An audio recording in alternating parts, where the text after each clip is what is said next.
약을 끊어야 된단 말이에요. 오, 그렇잖아요. 현실적으로. 다 낫는데. 근데 병이 낫는데도 예방 차원에서 약을 계속 먹은 거죠. 오, 그럴 수 있지. 이해 가시죠? 예, 뭔지 알겠죠? 이런 적을 확 덮는 거야. 답이 실수로 오시는 것 같은데 약을 끊어야 됩니다. 어느 정도 일정 기간 그 병이 낫다 싶으면 약을 끊어야 되는데 안 아픈데도 약을 계속 먹은 거예요. 예방 차원에서. 그게 오히려 면역이 떨어질 거야. 자꾸 약 문제를 내시는데 야, 진짜 이번에 한번 가보죠. 정답은 병이 났는데도 약을 먹었다. 이거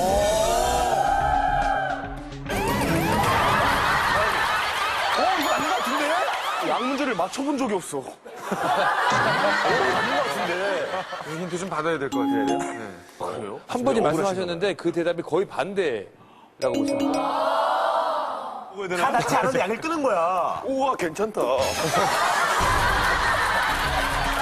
괜찮은데? 저 머리를 저렇게 빠르게 다룰 수 있는 거 대단한 거야. 나 너무 안 나와, 지금. 자, 짧게 가겠습니다. 다 안 났는데 약을 일찍 끊었어요. 좀 반대로. 벗을까요? 벗어요, 벗어요. 예. 무관통 것 같아요, 지금. 예. 근데 딱 버텨봐요. 다시 한 번 정답.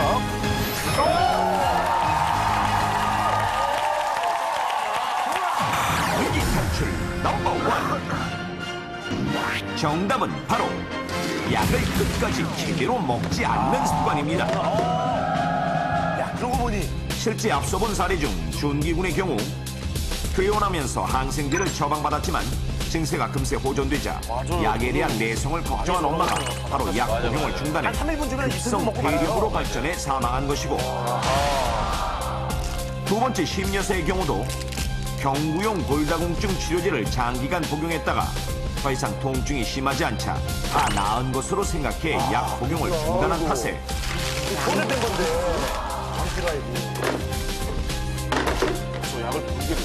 골밀도가 더 낮아진 상태에서 골절로 인한 심각한 부상을 입어 합병증으로 사망하고 만 것입니다. 실제 미국 질병통제센터의 2002년 미국인 사망 원인 추정 보고서에 따르면 해마다 미국에서 고혈압을 비롯한 심혈관계 약 복용 지시를 제대로 따르지 않아 사망하는 인구가 무려 12만 5천여 명에 이르는데, 더욱 놀라운 사실은 미국인의 사망 추정 원인 중 심장병, 암, 뇌졸중에 이어 네 번째가 바로 불성실한 약 복용이라는 사실. 그렇다면 사람들은 왜 처방받은 약을 끝까지 복용하지 않는 걸까요? 실제 거리로 나가 사람들에게 물어봤습니다. 병원에서 처방받은 약을 끝까지 다 드세요? 아니요. 왜요? 좀 약이 독하다는 생각이 있어서 괜찮아지면 안 먹게 되는 것 같아요. 항생제가 많이 들어서 안 좋다고도 하고 감기약 같은 거 너무 졸리고 해서 안 먹고. 처방전 다시 받아가지고 다른 약을 좀 먹게 되는 거죠. 인터뷰 결과 실제 많은 사람들이 처방받은 약을 끝까지 먹지 않는 것으로 나타났는데, 저도 그 그랬던 것 이유를 같아요. 살펴보면 첫 번째, 의사의 처방과 상관없이 하루 이틀 만에 증세가 좋아지면 다 나았다고 생각해서 곧바로 복용을 중단하는 경우. 두 번째, 약을 복용한 후 위장장애나 설사, 변비, 구역질과 같은 부작용으로 인해 중단하는 경우. 세 번째, 항생제와 같은 약을 오래 복용할 경우 내성이 생길 것이라는 두려움 때문에 끝까지 복용하지 않는 경우도 많았으며, 네 번째, 약 복용 후 바로 증세가 나아지지 않을 경우 약 효과에 대한 의심이 생겨 복용을 중단하고 다른 약을 찾는 경우였습니다. 하지만 처방받은 모든 약은 질병의 특성을 고려해 전문의가 복용 횟수와 기간을 정한 것이므로 반드시 복약 지도에 따라 복용하는 것이 원칙인데, 예를 들어 폐렴이나 방광염처럼 몸속에 세균이나 바이러스가 들어와 감염된 경우 항생제를 일주일 동안 복용하라는 처방을 받았는데 이틀 만에 증상이 좋아졌다고 복용을 중지하면 완전히 죽지 않은 세균이나 바이러스가 없어지지 않고 다시 살아나 증상이 악화된다는 사실. 또한 이때 다시 살아난 세균이나 바이러스는 전에 복용했던 약물에 대한 저항력이 생겨 더욱 강해지는데, 이 상태를 가리켜 약에 내성이 생겼다고 하는 것이며, 내성이 생긴 균은 쉽게 죽지 않아 더 큰 위험에 빠지는 것입니다.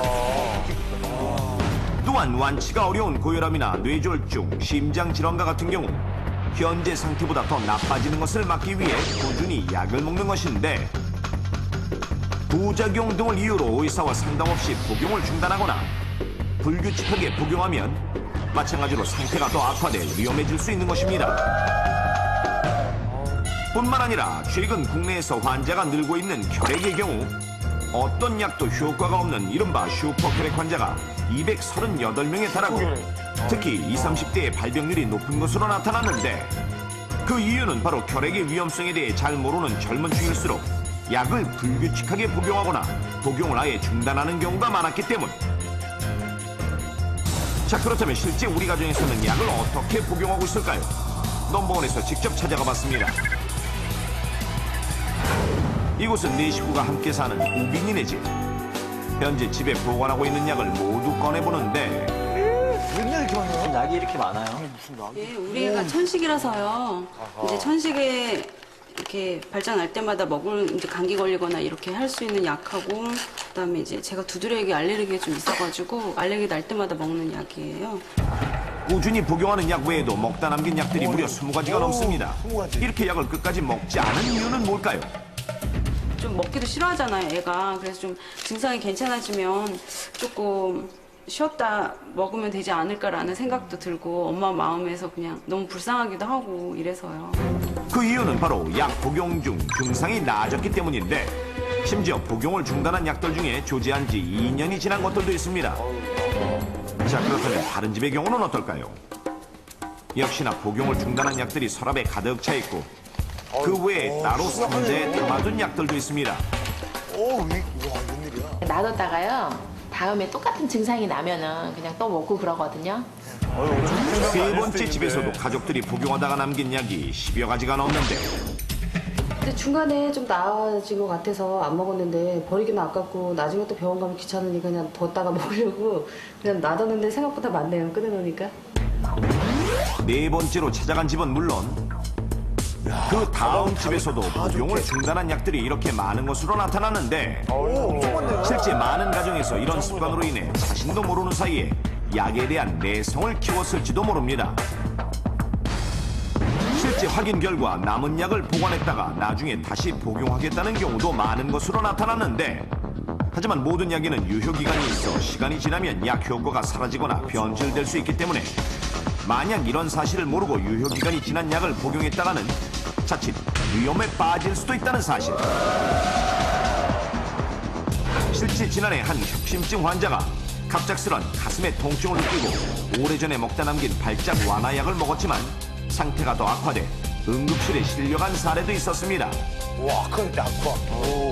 우선은 환자의 증상과 진찰 결과 그리고 검사 결과를 바탕으로 완치가 되기 위해 가장 적절한 약의 종류와 용량 그리고 치료 기간을 결정하게 됩니다. 하지만 환자 입장에서는 약을 복용하다가 증상이 좋아질 경우 치료가 다 되었다고 판단을 하고 자의로 약을 끊는 경우가 있습니다. 이 경우 치료가 불충분하게 됐기 때문에 나중에 질병이 더 악화될 수도 있고 또 약에 대한 내성이 생김으로써 더 큰 질병을 유발할 수도 있기 때문에 반드시 의사가 정한 투약 기간을 맞추어 약을 복용하셔야 합니다.